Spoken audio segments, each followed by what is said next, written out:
Marseille, plaque tournante de la traite des Blanches dans les années 30.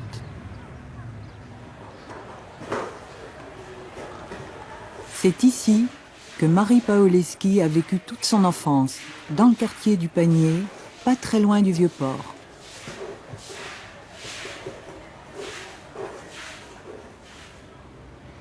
Aujourd'hui, à 82 ans, Marie la Jolie ose raconter sa vie de prostituée, sa vie parmi les caïds du milieu marseillais, et elle accuse.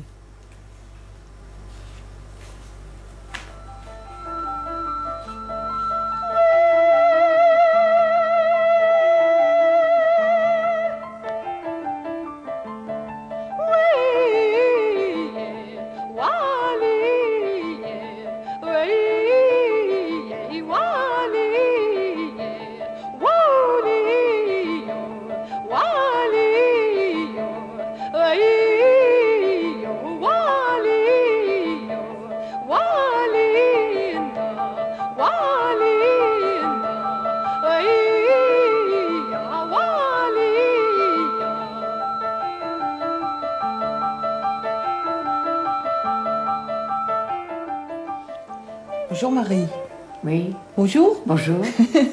Alors, on est chez vous, ici au rez-de-chaussée de la rue du Guéclin, notre papa.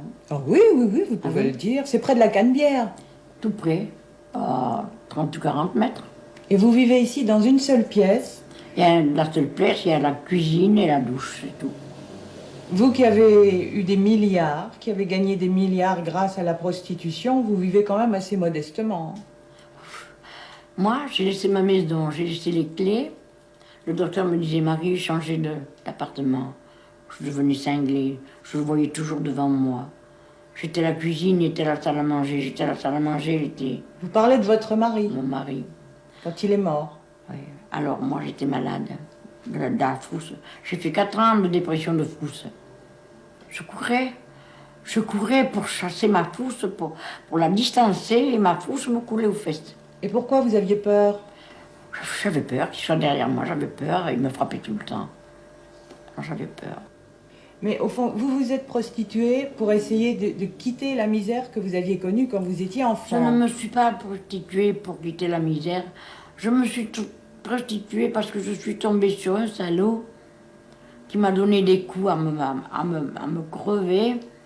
Et il m'a dit, c'est comme ça, en me tapant des coups de poing sur la tête, je te mettrai le métier dans la tête.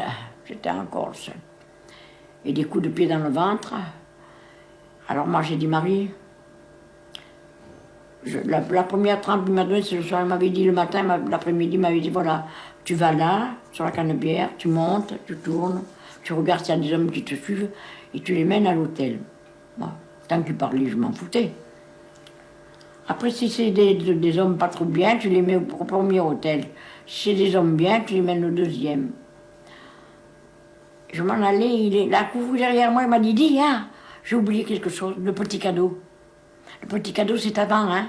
Jamais après, toujours avant. C'est l'argent, là, oui. qui vous... Mais moi, je ne savais pas le petit cadeau. J'avais 17 ans. J'étais un peu cruche, quand même.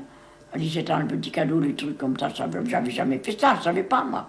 J'avais jamais parlé de prostitution, ni de me prostituer, non. Alors, quand il est parti, j'ai dit, le petit cadeau. Ça, par exemple, j'ai dit, les hommes ne doivent pas mettre des bols de chocolat ou des flacons de parfum dans leur poche. Ça doit être de l'argent. Non, j'ai dit l'argent, non, jamais. Jamais, jamais. Mon Dieu, que penserait mon père? Non. Et j'ai marché comme ça, de 2h d'après-midi à 8h du soir, qu'il est venu me prendre. Il m'a dit, ça va? J'ai dit, oh, j'ai beaucoup mal aux pieds. Il m'a dit, mais tu t'es reposé entre-temps, en montant. En montant où? À l'hôtel. Mais je ne suis pas montée à l'hôtel. Tu n'es pas montée à l'hôtel, pas une fois. Pas une fois, personne ne m'a demandé, j'ai rien. Pensez les gens. Ils devaient me regarder, ils devaient croire que j'étais à moitié piquée, je soliloquais toute seule. Alors il a dit, tu n'es pas montée, il vient à la maison. C'est là. Ah. Il vous a battu? Autre que la valse à petit pas, le tango, le machin. Il m'a tout fait faire. Il a joué au punching-ball avec moi. Des coups de pied, des coups de poing. Il m'a juste cassé la... Vous savez qu'avant, il n'y avait pas le truc de courante. une espèce de machine de pot à eau, gros comme ça, dans une bassine. Il m'a cassé ça sur la tête. Gros par terre. Mais là, il était quand même encore temps de partir, de retourner chez vos parents? Qui? Il était temps encore de retourner chez Non, vos il était parents? tout le temps. Il était méchant et moi, il serait venu me chercher chez mes parents. Mes parents, c'était des pauvres gens qui ne me comprenaient pas, ils auraient eu peur, je ne voulais pas faire. Puis je ne voulais pas voir mon père. Votre père avait décidé de faire de vous une fille bien, fille bien Puis élevée. je l'aimais beaucoup, mon père, j'adorais mon père. Voilà. Qu'est-ce qu'il faisait, votre père? Mon père, il faisait marcher la machine de mulerie de route. Des huileries, Hein? des usines à huile. Ah oui, l'Unipol. Et vous habitiez dans le quartier du Panier. C'était un quartier pas très riche. Non. Quand ça m'est arrivé ça, je n'habitais plus au Panier. J'habitais au boulevard de Paris. C'était encore un quartier comme le Panier, de Corse, de Napolitain, tout ça. On voyait toujours où il y avait des gens qu'on pouvait fréquenter, quoi, comme, surtout ma mère, mon père. Mon père, oui, il parlait bien le français, mais ma mère, non, pas beaucoup. Parlait le corse. Parlait corse. Et vous aviez beaucoup de frères et sœurs. Oui, nous étions 14. Puis, il y a eu la guerre, 14. Il y a eu la grippe espagnole. Elle a fait beaucoup plus de morts que la guerre. Ah, ça tombait comme des mouches. Il y a 8 enfants chez vous qui sont morts de ça? Il y en a 7 qui sont morts de ça. Enfin, finalement, nous sommes restés 6. Et maintenant 5, parce que mon frère vient de mourir il y a 1 an. Alors ça, c'est le quartier. C'était pas votre quartier, c'était le quartier où vous ne pouviez pas aller. Où? C'est le quartier où vous ne pouviez pas aller, c'était le quartier Saint-Jean. C'est la rue Tubano, ça? Vous la reconnaissez? Ou c'est la rue de la Reynarde? La rue de la Reynarde. Ah ben c'est là que mon cousin avait sa maison. La maison chez Madeleine. On ne voit pas chez Madeleine? Ah, attendez. Ça doit y être, elle était au commencement chez Madeleine. Non, je vois Théo. Ça c'est Théo. Oui. Mais il y avait chez Madeleine, c'était la maison de mon cousin. Mais c'était un quartier où vous ne pouviez pas aller, ça, de votre père? Ah oui, on pouvait y aller. C'était Avec pas un des quartier. filles. C'est-à-dire qu'on pouvait y aller en emmenant, pas dans les maisons petites comme ça, mais chez Citeria, chez Massin. Ils avaient le cinéma cochon. Alors nous emmenions des clients au cinéma cochon. Vous emmeniez des clients? Oui, on amenait des clients qui voulaient voir le cinéma cochon. Et vous receviez de l'argent, alors? Hein? Et vous receviez Oh, de l'argent? Moi, la patronne me donnait, le client me donnait, je lui disais, tu me payes le double parce que moi, je perds mon temps. Et la patronne me donnait aussi en partant. Mais c'est dans ce quartier que vous alliez danser aussi? Non, ça c'est dans le quartier où il y avait toutes les putes de maison, quoi. Il y avait Théo, il y avait la Madeleine, il y avait le soleil, il y avait le croissant, il y avait la lune, il y avait tout. Et le bar Saint-Jean, c'était où alors? Le bar Saint-Jean, c'était sur le port. Et c'est là que vous alliez C'était là que danser? j'ai connu monsieur Venture Carbone. Il avait peut-être 18 ans et demi. Et moi j'en avais 13 et demi. Et vous Mais alliez j'étais- déjà danser? J'allais pas danser, j'allais accompagner mon amie qui elle avait 17 ans et demi, qui était la maîtresse de lui. Et Carbone, il était du quartier aussi. J'étais des nervis, j'étais pas encore macro ni rien, j'étais des nervis. Il cherchait à faire des petits coups, lui il cherchait à aller coucher avec des toguères pour se faire donner de l'argent. Et on dansait, moi je regardais, mais je savais danser, Vous aimiez bien danser? j'aimais bien danser. Après je suis allée danser aux planches. Oh, j'étais la reine des ballets, je dansais, on m'a fait tourner comme on voulait, hop, et me relevait, hop, et la valse, et le tango, et le passo doble, oh là là là là là là. Mais lui, vous saviez pas, Carbone, que 20 ans après, il allait devenir vraiment le roi de Marseille et même de non. Paris? C'est-à-dire que voilà, je fréquentais le quartier là, du Saint-Jean avec cet ami. Et puis après, il a fallu que je retourne parce que fallait que je finisse mes études. J'avais passé le brevet élémentaire, il fallait que je passe le brevet supérieur. Vous faisiez des études de sténodactylo et de secrétariat? Non, premièrement, j'ai fait des études Oui, scolaires. normal, oui. Alors, après avoir fini mes études, je suis revenue voir. Il n'y avait plus personne. Ils étaient tous partis en Égypte. Il y en avait déjà en Égypte. Mon mari qui m'a épousée, là, Paoleski, il était en Égypte. Mais lui, il était parce qu'il avait été condamné à mort par contumace. Vous ne le saviez pas? J'étais débiné sur un bateau, il avait emmené 3 femmes. Pour bien être soutenu. Mais c'est important ce que vous disiez là, parce que c'est quand même assez étonnant. Vous qui avez vécu de la prostitution, vous auriez très bien pu devenir sténodactylo ou même secrétaire. Même secrétaire, j'ai fait du secrétariat, j'ai appris 3 langues. L'espagnol, l'italien, l'anglais. Marie, c'est aussi au bal que vous avez rencontré le bel Antoine, Antoine Peretti. Peretti. C'est au bal, oui. C'est au bal, je m'étais fâchée avec Michel. On dansait et tout ça, et lui, c'était un gigolo. C'est pas un mec, c'est un gigolo. Mais il aurait bien voulu devenir macro. Qui? Michel, que je vous appelle. Michel Votre premier amoureux, là. Mon premier, on dansait bien tous les deux. Vous l'aimiez bien, quand même. Quand on a 16 ans, on croit qu'on aime, on croit, je sais pas moi. On est sentimental. On est sentimental quand on a 16 ans. Oui, sûrement. Mais vous n'êtes pas resté sentimental toute votre vie? Sentimental, non. Toute ma vie, je suis restée conne. C'est pas pareil, excusez-moi, mais c'est ce que je suis restée. Voilà, moi, on me disait quelques paroles douces, on machinait à aller.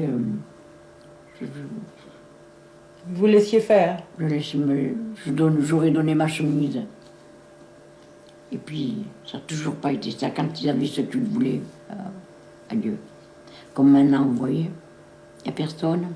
J'ai plus d'argent. Plus personne. Vous savez qui c'est qui m'a prêté 10 francs hier après-midi, c'est 10 francs, 100 francs. Je ne sais pas compter en francs nouveaux. En francs nouveaux. Alors, mon kinésie vient tous les après-midi. J'ai dit, je suis dans la mélasse, j'attends un chèque d'Alexis de Paris. Votre éditeur. Hein? Votre éditeur. Mon éditeur. J'ai dit, j'ai plus un sou. J'avais 5 francs. Il m'est resté. Alors, il m'a dit, je vais vous prêter quelque chose.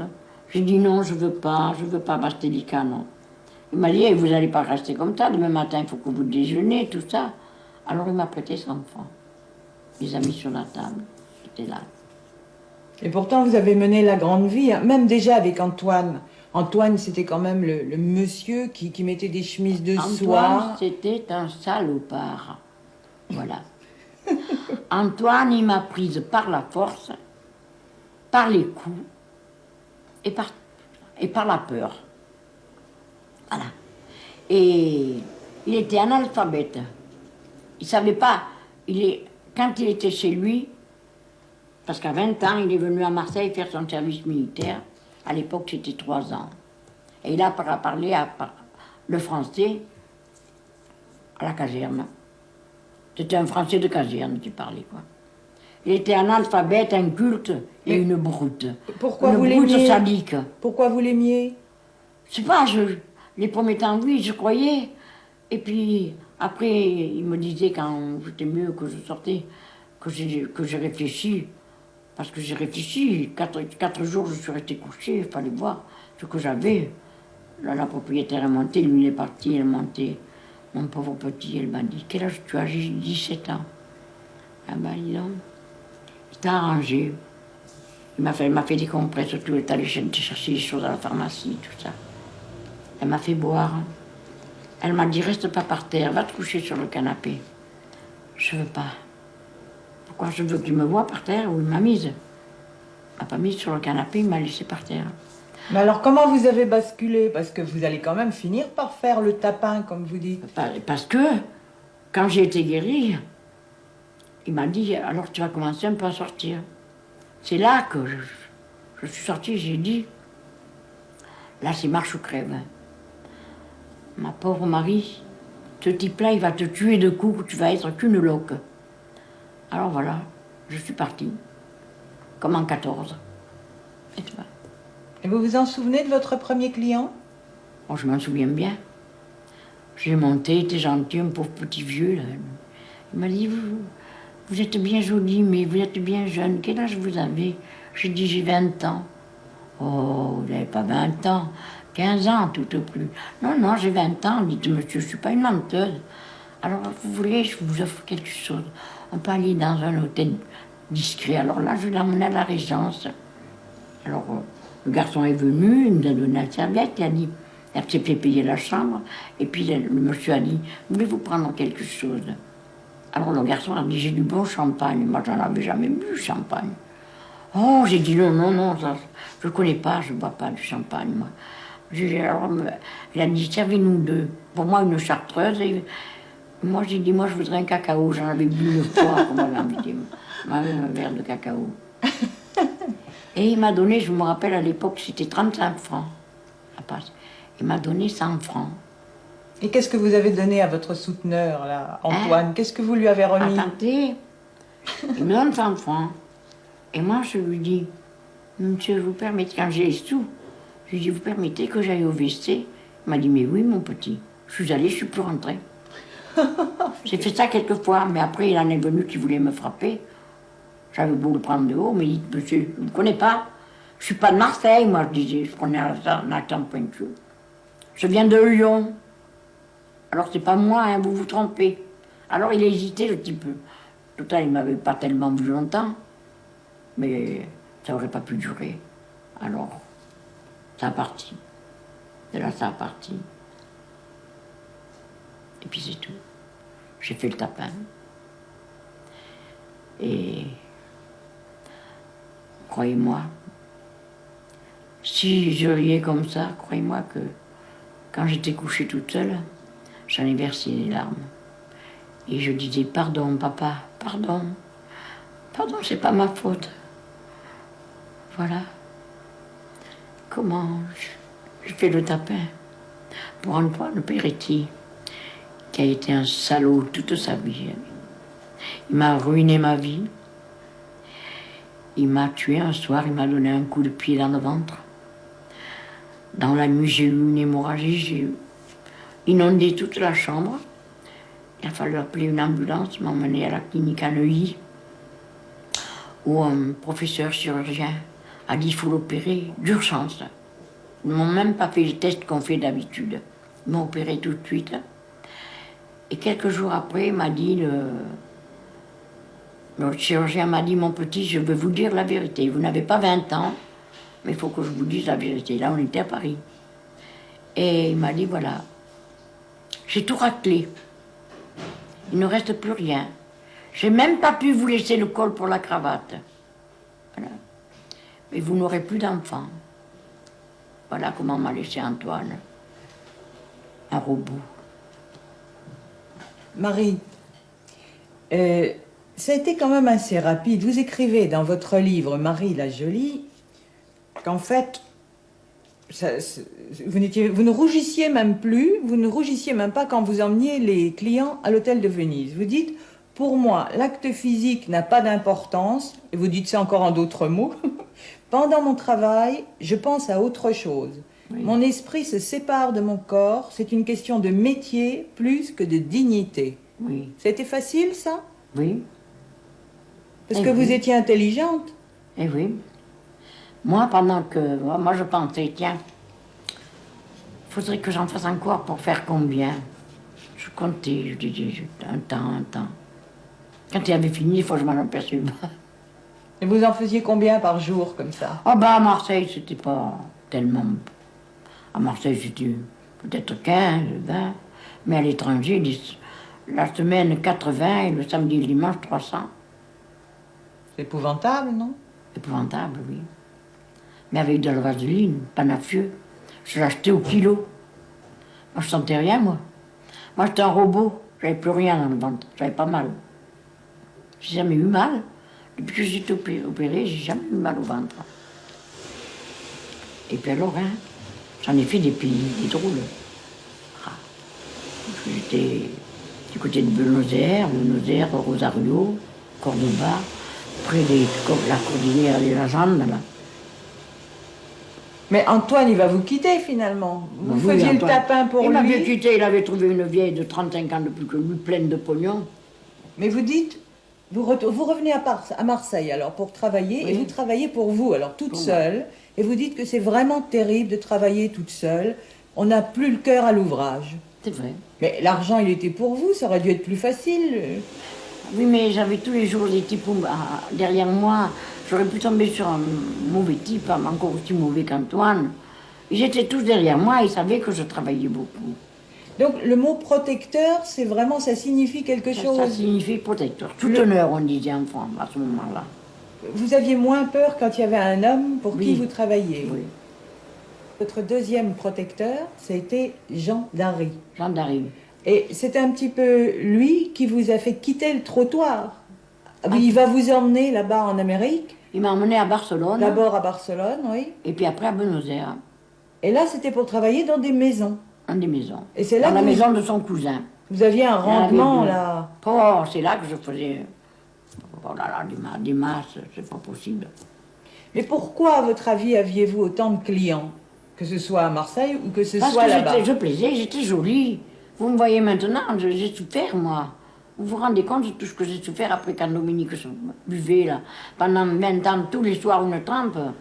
Et Tous puis les vous, soirs. vous avez 82 ans aussi maintenant. Et puis j'ai 82 ans, et puis je suis malade, puis j'ai la cataracte à l'œil, la cataracte, je sais pas.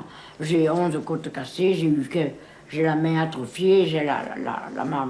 Je me suis cassé le bras, je me suis cassé la tête, 12 points de suture, le machin, comment on appelle ça? Le coccyx? Le rachis lombaire, voilà, et tout avec tassement de vertèbres, pensez, j'en ai eu. Mais il n'y avait pas que le fait que vous soyez jolie à l'époque, vous étiez aussi amusante, non? Et alors j'étais à bout de raconter, il fallait toujours que j'avais de l'humour et puis je racontais des histoires. J'avais fait une fois, il y a une copine corse, elle était à Barranquille avec moi. Je suis resté 3 ans et demi à Barranquille. Elle vient à un moment de la C'était où ça? En Colombie. Elle vient au moment de la sieste, elle me dit, dis donc Marie, tu te rends compte? Je lui ai envoyé un mandat il y a 15 jours, maintenant il me renvoie encore, lis. Alors je vois qu'il lui avait mis envoi, charbon, machine en détresse. Elle m'a dit, tu comprends? Alors toujours machine en détresse. Et moi, où je vais le prendre comme ça, s'il me demande toujours. Je dis, voilà, tu fais une lettre et tu lui dis, impossible. Impossible d'envoyer charbon, grève de mineurs. Ça n'a pas plu. L'autre, il a répondu, il a dit, tiens, tu es trop con pour dire des trucs comme ça, pour les inventer. Là, il y a de la Marie. Mais Dominique va venir, il mettra tout en ordre. Il n'a rien mis en ordre à ce moment-là. Il ne m'aurait pas touché comme ça de peur d'abîmer sa marmite. Elle était trop bien, sa marmite. Elle marchait trop bien. Il vous appelait sa marmite? Non, c'est moi, la marmite. Lui, il m'appelait mon petit voyou. C'était mignon. C'est mignon. Mais la traite des Blanches, on était en plein dedans, là, à ce moment-là. Vous parliez de la Colombie. Vous êtes parti là-bas, en Argentine, en Colombie, plus tard au Venezuela. Mais c'était tout à fait consentante que vous êtes parti. Toujours. Toujours, je suis partie consentante. Sauf au business, le reste, je suis partie consentante. Mais quand on parle de traite des Blanches, on n'imagine pas ça. Ah, mais il y en a qu'on emmène. On leur fait croire qu'elles vont être danseuses, chanteuses, chez moi. Et on les transporte dans les cales des navires. Dans les cales des navires. Avec la Oui, il y en a à complicité. chaque fois des cargaisons. La complicité des marins. Des marins, oui. On les paye.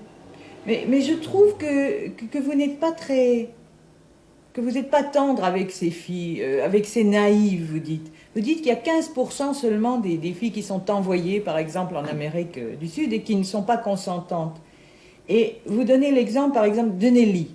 Nelly, 17 ans, on l'envoie là-bas pour être chanteuse. Elle est dans la même maison que vous, en Argentine. Elle est désespérée parce qu'elle ne s'était pas rendue compte du tout où on l'emmenait. Elle veut se sauver. Vous intercédez auprès de la patronne. Oui, c'est la partir. Il vaut mieux qu'elle ne fait rien. Elle ne veut pas travailler. On Elle brûle m'a les dit- lettres. Elle, hein? On brûlait les lettres qu'elle envoyait Oui. à ses parents. Oui. Alors j'ai dit, vous comprenez, vous la laissez pas. Mais vous comprenez pas, elle m'a dit Maggie, parce que là-bas on m'a appelé Maggie, il y avait beaucoup de marinettes. Alors on m'a dit, vous ne comprenez pas Maggie, elle n'a pas 17 ans. Si je la mets dehors, elle va filer de suite au consul. On va rafler les hommes, on va fermer la maison, ça va faire tout un bouchincho, comme on me disait en espagnol. Alors elle m'a dit, c'est pas possible. Et on Elle l'a avait qu'à pas obligée à venir. rester. Hein? On l'a obligée à rester. Mais vous n'avez pas essayé de l'aider pour sortir. Je pouvais pas. Ah, dites-moi, des choses comme ça. Oh, alors. C'était grave, ça. Pas. Oui, alors. Mais, et aussi l'histoire de la petite sténodactylo. Ah, Pomponette. Ça, c'était avant qu'elle ne parte en Argentine. Il y avait un Moi, quand je travaillais à impresario. Marseille, il y avait Pomponette. Mais Elle oui. vient me trouver, elle me dit, oh, tu sais, Marinette, j'ai trouvé un type. Il est bien. C'est le prince charmant, elle m'a dit. Il m'a acheté des robes, il m'a acheté, regarde là, le courrier, il m'a acheté le sac et tout. J'ai dit, mon vieux, ça y est, hein. Elle me dit, oui, je pars en Amérique, je vais faire la danseuse. Il m'a dit que j'étais douée pour la danse. Elle ne savait pas mettre un pied devant l'autre. Alors, t'as de la chance, ma belle. Écoute, quand tu seras arrivée là-bas, envoie-moi une carte postale, hein. J'attends toujours. Pourquoi vous ne l'avez pas mise au courant? Vous dites ce n'était Moi, je ne pas le à savais pas à moi. ce moment-là, moi. Vous saviez quand même où on Moi, l'emmenait. je débutais, moi. Vous croyez que j'allais me mêler, surtout quand j'étais avec Antoine. Antoine, il me disait, tu la boucles, hein, bien bouclée, hein. Il me disait toujours, tiens ta langue au chaud et ton cul propre. Ouais. Parce que vous écrivez quand même dans Marie la Jolie, ce n'était pas à moi de le lui dire. Après tout, elle n'avait qu'à avoir un peu de jugeote. Et sûrement, je l'ai eu, moi, la jugeote, je me suis bien laissé embarquer. J'avais 17 ans, moi aussi. Et moi, c'est que j'étais jamais sortie de chez moi, moi. Je connaissais rien. Elle travaillait. Elle avait 20 ans, mais elle travaillait. Mais vous auriez pu l'empêcher de partir là-bas, on ne l'a plus Et jamais pourquoi revu. je l'aurais l'empêché? Je ne savais même pas si c'était peut-être vrai. Il y en a une qui est parvenue à s'en sortir, c'est Juliette, l'Alsacienne. Hein. Oui, Elle s'est sauvée, elle, oui. et elle est allée au consulat. C'est le consulat. Elle a eu de la chance que ça se termine comme ça. Ça se termine mal des fois. Je dis, monsieur, je ne sais pas si on l'a retrouvé quand on n'est pas bougé. C'est comme la première de mon livre, là. Colomba, avec Josette Marini, l'amie de mon mari. Ça, c'était une régulière, pourtant. Une régulière, elle ne voulait plus. Elle voulait Elle plus voulait faire plus le faire ce métier de métier. prostituée. Voilà, elle voulait retourner chez sa mère. Alors il a dit, bon, ben pars. Ben, je suis sûre qu'il a noyé. Et vous n'avez jamais posé de questions à Dominique, votre mari? J'étais pas avec Dominique à ce moment-là, j'étais avec Antoine. Ah, C'était mes c'était débuts. Antoine, oui. Jamais. Jamais posé de Mais questions. moi, j'ai compris. Parce que quand je suis allée dans la chambre de Joseph, il n'était pas là, je croyais qu'il était là, j'ai ouvert. J'ai vu ses 2 valises cachées derrière le lit. Donc elle n'était pas partie. Elle était partie, mais...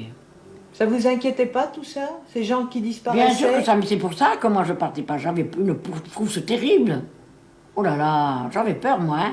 Ne croyez pas que je sois, peut-être comme on m'a nommé, une dure, à la mentalité inébranlable. Mais moi, la dure à me lever le matin, oui, ça oui, j'étais. Marie, cette faute aussi, vous la connaissez? Oui, j'avais 21 ans. Et vous aviez déjà fait plusieurs villes françaises. Oui. Vous vous étiez prostituée en Argentine, en Argentine. en Colombie, Non, à 21 Barcelone. ans, à 22 ans, je suis allée en Colombie. Et puis vous revenez à Marseille. Oui, Et on vous appelait la petite reine de la la Canebière. petite reine de la Canebière. Parce que vous étiez mignonne, Mignonne. parce que vous gagniez beaucoup d'argent. Oui. Et c'est vrai qu'on disait même que vous étiez la Debers. Et en fait, la Debers, c'était une des valeurs les mieux cotées en bourse. Oui. Alors vous appelez comme ça? C'est le patron, quand je lui ai dit, donnez-moi une limonade vite, vite, vous la marquez sur l'ardoise, j'ai pas le temps de payer, parce que moi, il fallait que je descende vite. Alors, il m'a marqué de Berthe. Alors, j'ai dit, pourquoi vous me marquez de Berthe? Moi, je m'appelle Marinette. Il m'a dit, la de Berthe, c'est la meilleure valeur en bourse. C'est là qui descend jamais, elle monte. Alors, vous montez toujours. Je vous marque la de Berthe. Et monter toujours, c'était de faire aussi de plus en plus de clients. De plus en plus de clients.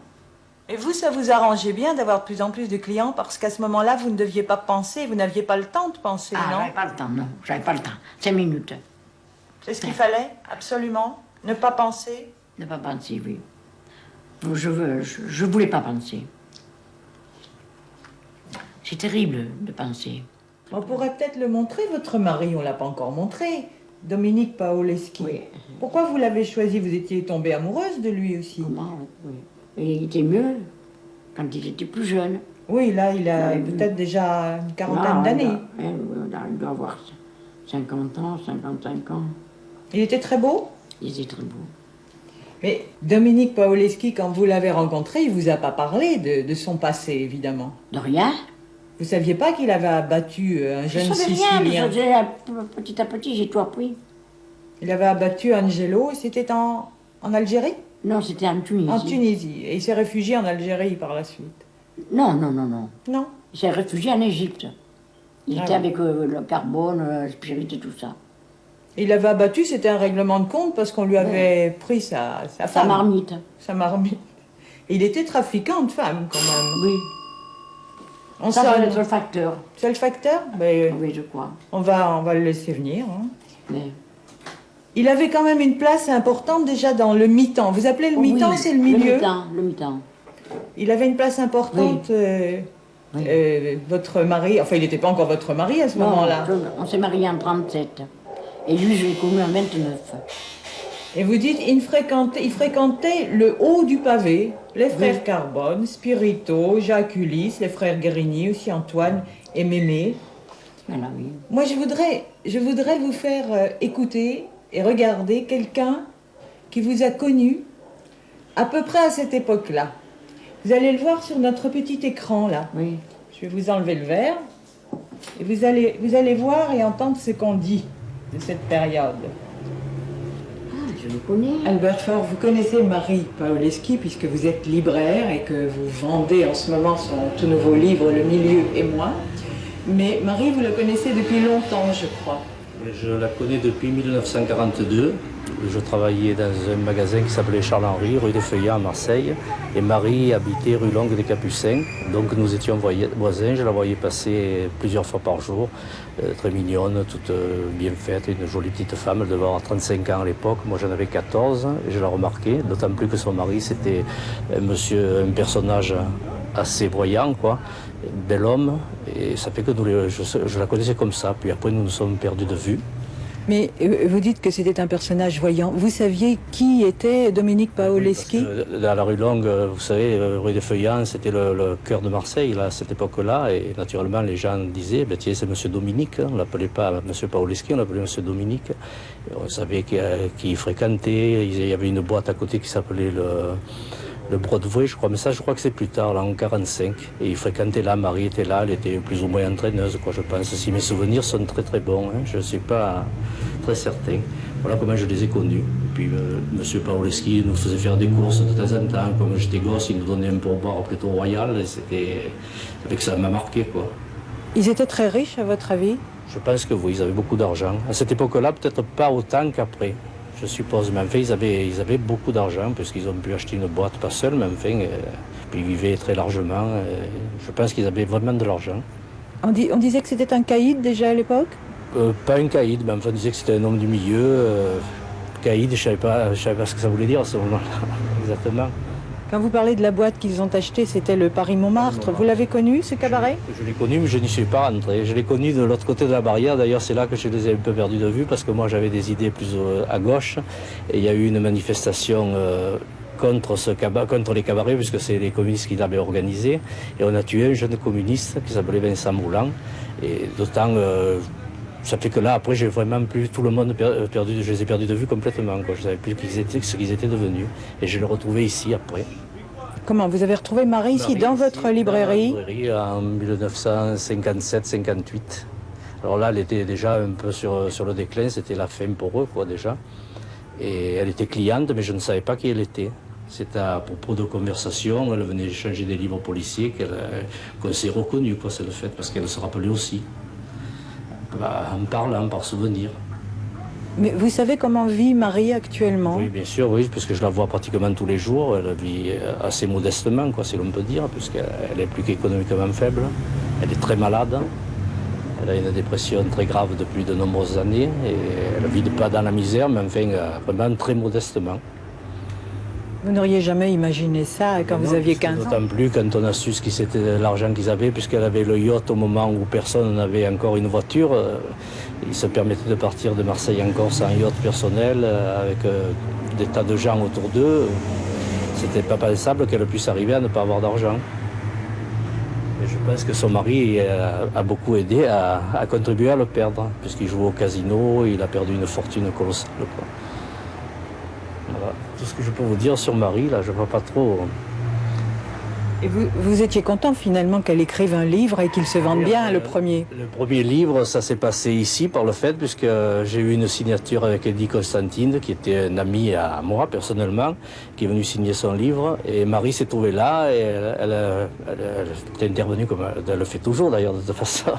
Elle a beaucoup de prestance. Elle a parlé avec Eddie Constantine, elle a dit, vous savez, j'ai créé un livre, et qu'est-ce qu'il faut que je fasse? Alors Eddie Constantine lui a dit, mais dites-le à mon ami Albert, et on verra ce qu'on peut faire. Hein. Alors après, Eddie Constantine est intervenu auprès de la Thèse pour ce Marie la Jolie. La Thèse, elle n'a pas intéressé. Puis alors, elle est partie sur cette idée. Il fallait que ce livre soit publié.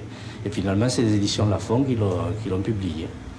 Bon, là, ça a été pour elle une heure de gloire formidable. Et puis un peu de vengeance, puisqu'elle l'a écrit surtout au début pour se venger des gens qui lui avaient fait beaucoup de mal à cette époque-là. Marie. Albert Faure. Albert Faure. Il disait que vous aviez un yacht à l'époque. Comment? Il disait... Oui. Comme Carbone, ils avaient tous des yachts? Nous partions en Corse, et puis nous n'allions pas celui-là. Il était beau, le nôtre, non. Celui-là, il n'était pas beau, mais oui, il paraît que c'est celui de Carbone. C'était avec un? C'est celui de Carbone, on m'a dit. Oui, c'est celui de Carbone. Et avec ça, il a fait le trafic des fromages parmesan. C'est vrai? Je croyais que c'était le trafic de cigarettes, moi. Non, parmesan. Alors, quand il a vu qu'il avait les douaniers au cul, il est allé du côté de Sanary, il a tout vidé, il a tout transformé, il partait dans la mer. Alors après, les bonhommes de Sanary, ils allaient pêcher, au lieu de ramener du poisson, ils ramenaient un parmesan à leur femme, elle était contente. Hein. Parce que du poisson, on en trouve même pendant la guerre, mais du parmesan, on n'en trouvait pas. Hein. Vous étiez très riche à ce moment-là? Comment? Vous étiez très riche à ce moment-là? C'était un drôle, Venture. C'était un grand homme, Venture. Ça a été le plus grand homme du Carbone. Carbone, Venture. Venture, Carbone, pas les autres. Les autres étaient des minus, des minables. Quant à Spirito, il a marché droit tant qu'il y a eu Carbone. Après la fin de Carbone, Spirito est devenu un petit scélérat. Ils ont collaboré à tout va. Ils ont envoyé des juifs à l'appel au four crématoire. Mais il y a des amis, des amis de Dominique Paoleschi, votre mari, que vous aimiez, Carbone entre autres, et puis il y en a d'autres que vous aimiez moins quand même. Celui-ci, vous l'aimiez pas tellement. Vous l'aimiez pas? Moi, pas beaucoup. Je lui disais bonjour. Moi, je disais bonjour aux gens que j'aime pas beaucoup. Bonjour, monsieur. Correct. C'est lui qui était le cerveau du vol des bijoux de la Begum. Oui. Alors celui-là non plus, vous l'aimiez pas, hein, je crois. Oh, je le vois, mais je... C'est la Scoumoun. Ah, la Scoumoun, oui. Oh là là, qui est devenu moche. Une fois, on a fait une têche, on l'a envoyé en Amérique. On a fait quoi? Une têche, une quête. Ah oui. Pour le faire partir. Parce qu'il tue à tout va, il sortait toujours le revolver. Derrière un enterrement, il a tué des gens et tout. Alors c'est le milieu qui lui a payé son billet d'avion pour... C'est le milieu qui lui a payé le billet d'avion pour aller en Amérique. Pour se lever un peu de... Pourtant, c'était pas des enfants de cœur dans le milieu. Hein. Ouais, mais il fallait le lever pour pas... J'ai des photos ici, ce sont des règlements de compte. Je ne sais pas qui était l'auteur, mais on jetait les cadavres comme ça près des... le long de la corniche. Oui, comme ça, à la plage. Et puis alors, il y avait un endroit qui s'appelait les Goudes. Sinistre. C'était tout pierrailleux avec des bouts de verre ancrés dans la terre. Et puis rien. C'est noir. Alors là, ils allaient régler les comptes. Et Antoine Guérini, ça, je ne l'ai jamais dit. Par Sinibal, lui et un autre, il a fait tuer l'amant de sa femme. C'est-à-dire, la femme menait la Bagoude. Antoine? Donc, Antoine, à ses deux amis. Ils lui ont servi de tueur, mais c'est par amitié qu'ils l'ont fait. Ils l'ont emmené là-bas au Goude. Ils l'ont tué de coups, il n'était pas mort, ils l'ont enterré. Vous avez comme ça des histoires tout plein. Quand on lit Le Milieu et moi, votre dernier livre, c'était épouvantable. On a tout rasé. On a tout rasé. On m'en a rasé des choses. Je vous ai dit que j'ai écrit 600 pages, il en a envoyé 371, le Basal. C'est une crapule. Vous mâchez jamais vos mots, hein? Comment? Jamais. Ça vous a attiré beaucoup d'ennuis, sûrement, dans la vie? Souvent, oui. Trop. J'ai eu plus d'ennuis, moi, que de bonheur, hein. De bonheur. L'argent, j'en ai connu de l'argent à brasser. Mais alors, l'amour et l'affection, chut, allez, cale tes volailles. C'est du Corse ou c'est du Marseillais? Ça, c'est de l'argot marseillais. Il y a quelqu'un que vous aimiez bien dans le milieu, je crois, c'est Mémé Guérini. Beaucoup. On le voit mal, mais on le voit là, sur le côté. Mémé Guérini, ça c'est à l'enterrement d'Antoine, son frère. Il est là, mais... Oui, et ça c'est la femme d'Antoine et le fils Félix. Elle, je dis rien. Je préfère me taire parce que, pour moi, elle est plus bas que la terre. Elle est grande, mais elle est plus bas que la terre. Quant à la femme de Mémé, 5-5. C'est une brave femme. Je l'ai connue, elle avait 16 ans, moi j'en avais 20. Je l'ai connue à Strasbourg. Elle, c'est une Strasbourgeoise. Mais Elle, c'est Antoine, une Lyonnaise, là. Antoine, il a été abattu. Oui, il était abattu. Parce Pourquoi? qu'il avait abattu pas mal de monde. Oui. Et puis il a fait abattre l'ami de mon mari, Robert Bleman, par des tueurs. L'ex-commissaire. Colombani, Mondoloni et Étienne Carrera. Ils l'ont abattu sur la route de Pélissane. Mémé Guérini, lui, c'était un peu le juge de paix. Mais Guérini ne le savait pas, parce qu'il aimait beaucoup Robert Bleman. Et mon mari était en train de mourir avec ses pastis corses, parce que les balles, il en a eu au moins 20 dans le corps. Il n'est pas mort. Mais le pastis corse, lui, il n'a pas pardonné. Alors il est mort en patriote. Pourquoi il avec a le eu des pastis balles corse. dans le corps, votre mari? Parce que c'est un bravo type. Il a d'abord été... Il a reçu des... Je sais plus... Ah oui, c'était une fusillade à Paris. À 2h du matin, il est rentré chez nous. On C'est la deuxième fois. Dans la rue Longue, une voiture, lui il était au milieu de la rue, oh, il avait comme un pupou, il était toujours plein. Et la voiture, toute éteinte, mais il le suivait. Après, ils se sont levés, boum, boum, boum, une rafale de mitraillettes de 14 balles. Il en a eu 9 dans le corps. Il n'est pas mort. Pas de chance. Je ne pouvais pas être veuve quand j'avais de l'argent, moi, il a fallu que je sois veuve quand j'étais fauchée. Voilà. Et pourquoi? Qu'est-ce qu'il a fait avec tout cet argent? Vous êtes revenu, mais ça on va en parler après. Vous aviez 800 millions anciens De Saïgon. de Saïgon, et puis tout disparaît au casino. Tout. Et les trampes qui commençaient. Mais dites Marie, quand Il me même. disait que j'étais la Saskoumoun. J'ai dit, va chercher la Saskoumoun dans la tombe, lui te portera bonheur. Mais il y a quand même quelque chose qui m'a un peu choqué là. Hein. Vous dites dans votre livre que donc il avait reçu 9 balles dans le corps parce que il avait été soupçonné d'avoir participé dans tous les cas au meurtre de Jean Faby. Et vous dites... Jean Faby? Oui. C'est pas possible, c'était son cousin, il a tout fait pour le... Ah, c'est pas le lui, sauver. je me trompe peut-être. Mais il était soupçonné d'avoir descendu quelqu'un. Et puis vous dites, je ne le saurais jamais si c'était lui qui avait télécommandé ce meurtre. Mais vous dites, s'il y a participé d'une manière ou d'une autre, j'estime qu'il a bien fait. Oui, bien, oui, voilà, oui. Parce que ce meurtre, c'est pas un meurtre. Ils sont allés dans une maison de tolérance à 2h du matin. Hein, ils ont abattu 7 ou 8 femmes, la patronne et la cuisinière, et la sous-maîtresse. Hein. Et il s'appelait comment, lui? Ton frère, il s'appelait Antoine Oui. Paoleski, Mais comme qui est-ce moi. qui était avec lui? L'autre, c'était Jean Faby. Ah ben voilà. Jean Faby, un salaud. J'étais un petit agneau, mon petit beau-frère, il savait même pas manier un pistolet, c'est l'autre qui l'a fait voir. Il a descendu, donc... Ils sont allés, quand ils ont fait tout ça, ils sont partis dans les maquis. Arrivé dans le maquis, il a laissé tomber mon beau-frère, il a tiré de là et il a laissé mort, les bêtes l'ont dévoré. On n'a plus rien trouvé de lui. Et quand la guerre est finie, s'est planqué, alors dans le maquis, comme il avait tout le pognon lui, il s'est fait nourrir, loger, et quand la guerre est finie, il est allé se rendre à la police en disant que c'était mon beau-frère qui avait tout manigancé, que lui il était innocent, blanc comme neige. Et il a fait que 4 ans pour ça. Pour 8 meurtres, 4 ans, c'est pas payé.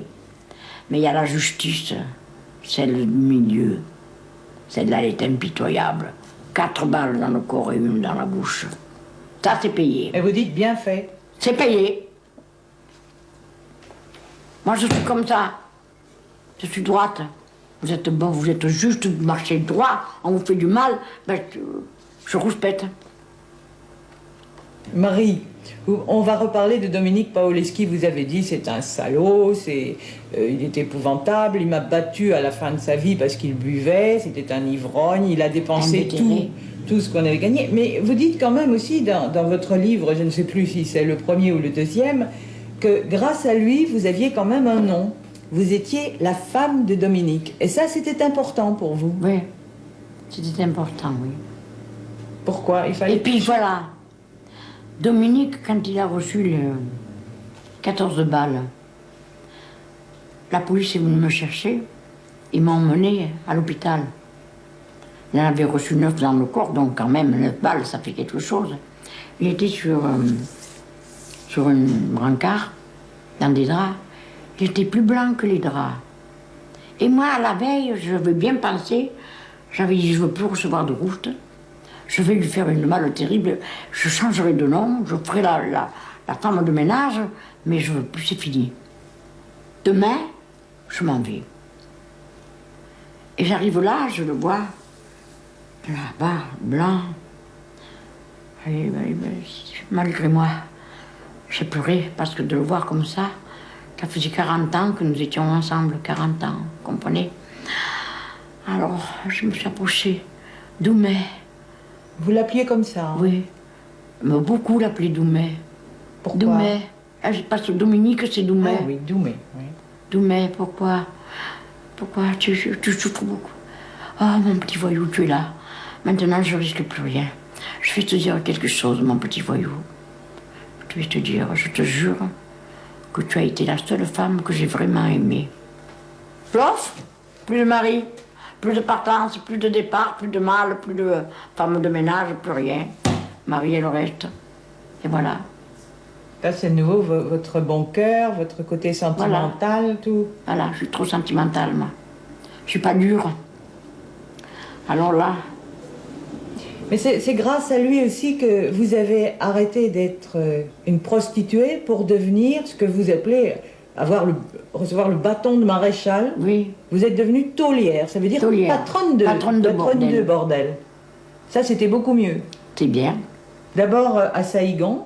À Saïgon. Et après en Algérie. En Algérie, à Biskra.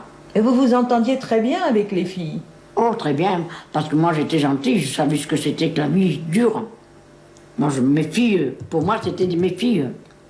Oui, vous dites d'ailleurs une chose curieuse. Dans le fond, c'est une espèce de couvent dont je serais la mère supérieure et où les pensionnaires seraient étroitement dorlotés. Mais ces filles, quand même, vous dites, il y avait des colis qui m'arrivaient de Rhodes, des étudiantes, des serveuses aussi, des institutrices, des femmes du monde. Mais ne me faites quand même pas dire que ces filles-là arrivaient de plein gré chez vous. Ah, t'arrivais de plein gré, hein? Toutes, des étudiantes, des institutrices? Oui, elles arrivaient de plein. Il y en a qu'une fois, 2 qui sont arrivées. Qu'elles étaient de plein gré pour partir. Mais quand elles se sont vues là, elles ne voulaient plus. Est-ce que c'est de là? Et vous les avez laissées repartir? Et comment faire? Je leur ai même payé le voyage. Mais je me suis fait rembourser par les MAC, hein. Dites... Vous ne comprenez pas ma maison pour une église ou un couvent. Si vous m'envoyez 2 tordus, vous me dites que vous m'envoyez 2 fleurs. Si toutes les fleurs sont comme ça, vous savez, elles se faneront vite. Hein. Et il n'y a aucune des filles qui est venue chez vous, à part ces 2-là, qui avait envie d'arrêter et qui s'est dit c'est pas ça? Moi, elle parlait d'arrêter, je téléphonais. Voilà. Prenez vos risques, la femme, elle ne se plaît plus ici, je ne sais pas si elle ne fera pas un coup. Prenez vos risques. Moi, je ne prends pas de risque pour ça, ça ne me regarde pas. Vous n'aviez pas envie de les aider à quitter? Oh, j'en ai fait une petite. 2. Mais l'autre, elle était tellement machinée. Vous savez qu'on l'a trouvée morte. Après les martigues, là. Toute nue avec 3 balles dans le corps, là. Jackie. Ça y est, sur mon livre. Parce qu'elle s'était sauvée. Elle, une petite femme gentille, très instruite, très intelligente, pleine d'humour, très feignante. Alors le matin, j'arrivais, il était déjà là, au mot croisé. Alors je disais, Jackie, ça va bien comme ça, hein? Mots croisés, jambes croisées, tout croisé, quoi. Je veux croire que tu es la fille d'un croisé, moi. Mais seulement, il est tombé par la fenêtre. Alors, si tu croises encore comme ça les jambes et que tu fais des mots croisés, je crois qu'il vaut mieux que tu retournes chez ton Simon, hein? Parce que tu lui rapportes guerre. Il va pas tarder à me dire de te faire rentrer. Oh, mamie, mais non, moi je veux pas rentrer, je veux rester avec vous, me dit. Je suis pas ta mère, moi, hein? On vous appelait mamie quand même. Tout le monde m'appelait mamie, les clients, tout le monde m'appelait mamie. Elle a profité que j'étais partie en vacances, pas en vacances, hein. J'étais allée à Châtel-Guyon faire ma cure. Elle est partie avec un flic, on ne sait plus où elle est allée. Finalement, on l'a plus retrouvée, on l'a retrouvée que la morte dans un fourré, à poil, avec 3 balles dans le corps. Marie, j'ai 2 photos ici de vous. Vous aviez quel âge là? Là, j'avais 54, 55 ans. C'est au moment où il me frappait tant, j'étais tellement grasse. Vous voyez pas? On peut, avec la main, vous pouvez faire le tour de ma taille. Et là, c'était un peu plus tard. Là, j'avais 60. J'étais à Châtel-Guyon. Mais ça, c'était après Saïgon, après Biskra, Après fini. tout ça. Après Et votre fini. mari était déjà mort, là? Non, il est mort après ça. Vous écrivez, Marie, à 57 ans, physiquement, je ne suis pas trop mal conservée. Moralement, je ne suis qu'une ruine. Effondré. C'est vrai. Je sais pas. Pourquoi c'était le bilan? Vous faisiez le bilan de votre vie ou quoi? Oh, je faisais que gamberger, que pleurer. Quand mon mari est mort, que j'ai appris qu'on n'avait pas en dessous, moi je suis tombée dans un trou sans fond. Je ne pouvais plus me remonter. J'ai pleuré, mais j'ai pleuré, mais j'ai pleuré. Il fallait pas me parler, de que me parler, je pleurais. Qu'est-ce que j'ai pu pleurer? J'en ai usé mes yeux. Pourtant j'avais des beaux yeux. Voyez où ils sont. J'ai l'air de la fée Carabosse. Oh oui. Tant pis, on ne peut pas être avoir été. Mais vous aviez envie de faire une carrière dans la chanson, hein, très oui. jeune. Oui, Votre père n'a pas voulu. il n'a pas voulu. C'était trop dangereux. Il dit qu'on tournait mal. Vous voyez comme j'ai bien tourné. Hein. J'ai tourné le coin de la rue et paf, il n'y avait plus de mari. C'est un des grands regrets de votre vie de ne pas avoir Le fait cette... livre, moi je ne l'ai pas écrit pour de l'argent. Je l'ai écrit pour me venger d'Antoine. Parce qu'il était monté haut. Il était au haut du pinacle. Tout le monde me disait, Marie, tu es folle. Il est intouchable. Moi, j'ai dit, je ne suis pas folle et je vais le toucher. L'année est mort. 5 mois après mon livre, il est mort. Gaga. Bon, j'ai rencontré mon neveu là qui m'a dit, j'ai vu Antoine Perrette avant qu'il meure il y a 5 ans. J'étais comme ça. Le livre lui a tapé sur le citron. On l'a pas lu à Paris, on m'a mis le là, les milliardaires grossistes, les truands pleins de pognon. Parce que moi j'avais écrit. Vous n'avez pas pu dire tout ce que vous aviez envie de dire dans ce livre, dans ces non. 2 livres. Ah non. Il y avait beaucoup de choses encore à dire. Oh là là. Si j'en fais un autre, je fais un malheur. Ah mais j'ai pas le temps. Vous avez eu des plus le menaces? temps. Vous avez eu des menaces? Oui, on m'a envoyé un tueur pour Marie la Jolie. Un tueur qui s'est carapaté, il avait une pousse. Je lui ai parlé, moi. Je lui ai dit, toi, il avait 23 ans, un beau garçon. Je lui ai dit, toi, Il est venu chez vous ici? non. Il me cherchait au bar. Je l'ai attrapé par derrière, j'ai dit, alors on me cherche, je suis là.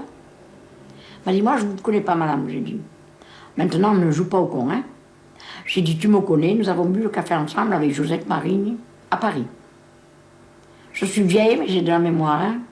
Alors, si tu viens à Marseille, visiter Marseille, à moi, tu ne me le fais pas croire. D'abord, je vais dire, balance pour balance, je balance. J'ai vu mon ami, le commissaire Hugues, il est commissaire principal à l'évêché, et je lui ai donné toutes les coordonnées. Si tu me tues, toi, tu es la main qui a tué, et Joseph Marie, la tête qui a pensé. Alors, tu vois, où tu vas? Tu as 24 ans. Admettons que tu attrapes 10 ans le minimum, parce que tu es descendu. C'est avec préméditation, tu viens de Paris pour me tuer. 10 ans. Quand tu sors tes 15 millions, tu auras juste pour acheter 3 kilos de confettis pour le 14 juillet. Mais comme on ne te laissera pas le temps ni de les bouffer ni rien, parce que tu sais, Antoine Guérini, Il avait 3 tueurs pour tuer Robert Bléman. Devine où ils sont passés, ces tueurs. Ils sont allés rejoindre le tué. Hein? Et toi, qu'est-ce que tu crois qu'ils vont te laisser vivre? Vous faites les millions? Mais si la police te prend seulement par un bras, te donne une gifle, tu t'affales tout du long. Ils peuvent pas. Il y a trop de risques. Ils vont te faire passer comme les tueurs de Guérini. Je n'avais pas pensé. Ah, non, je ne fais pas. Je fais comme tu veux. Hein. Moi, je ne me retourne pas, tu peux. Ne me manque pas, surtout, parce que moi, je saurai ce que je te ferai. Et là, Josette m'a téléphoné, elle m'a dit, Marie, je ne me mets plus dans le coup. Et le livre est sorti? Hein? Le livre est sorti et le Mais deuxième livre... À Paris, on n'a pas lu. Mais vous ne... À Dans Marseille, ce livre... par contre, il a fait boule de neige. Hein. À Marseille, tout le monde l'a acheté. On le cherche encore maintenant. La preuve qu'on va peut-être le rééditer. J'espère. J'espère qu'on va rééditer Marie la Jolie. Il y a peut-être un grand regret, je parlais de la carrière dans la chanson, mais il y a peut-être un grand regret aussi. C'est ça, non? Mon fils. C'est votre fils que vous avez eu quand vous aviez 15-16 ans? 15 ans. 15 Juste ans. 15 ans. Vous ne vous reprochez pas un petit peu de ne pas vous être occupé de lui plus? Ah oui, ça a été le regret de ma vie.